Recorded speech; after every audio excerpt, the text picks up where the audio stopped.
That's low-key scary though. Like for someone that does parkour, it's super weird to still be scared of heights. I work at JB Hi-Fi as a camera specialist. That just means that I stand around and help people with camera problems, or kind of help them and give them advice on what camera they should buy. In terms of how I make a living, that's mainly what I do, but I also shoot weddings and portrait photography for people that want it. At school, I always wanted to be doing film and photography. That was the big passion. I remember having a little camcorder when I was a lot younger.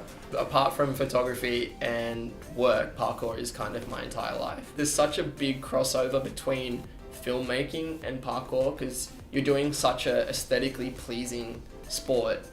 You want to capture it. I lived in a really rural community, so there wasn't really much work there. I moved to Sydney to go to uni. The day that I arrived, unpacked all my stuff at my new house.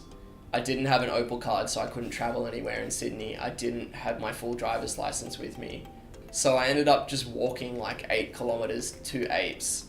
And then I trained there like all day. Pretty much within a week, I'd already landed a job at Apes. When you look at the word gym, or you look at how gyms work, they are there for everyone for their own personal goals. And it's a place to facilitate that.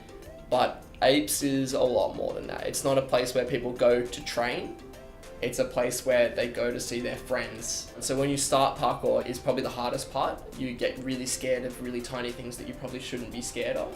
But then as your body starts to become stronger and stronger because of it, your brain changes as well. Like it understands the kind of distances it can jump, how much height you can take an impact from.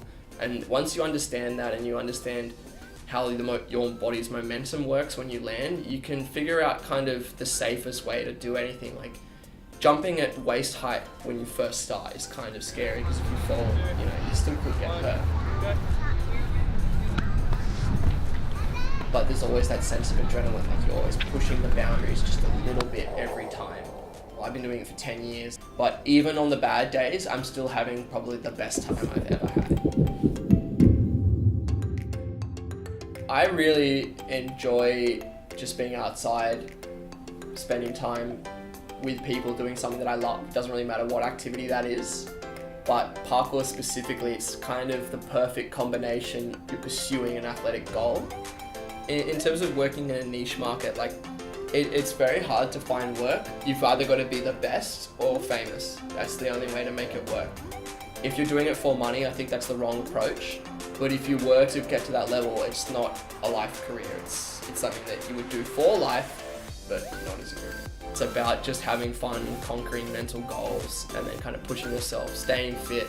Most days that we end up spending like that, we head out in the morning, but with the intention of training all day, but we quickly stop and end up having lunch. But then usually we end up in Piedmont, usually sunset. So that's always really nice, doing the wharf jumps out there. And then maybe we all go to a place called Eating World down in Darling Harbour, and then we just feast at the end of the day. It's a good day.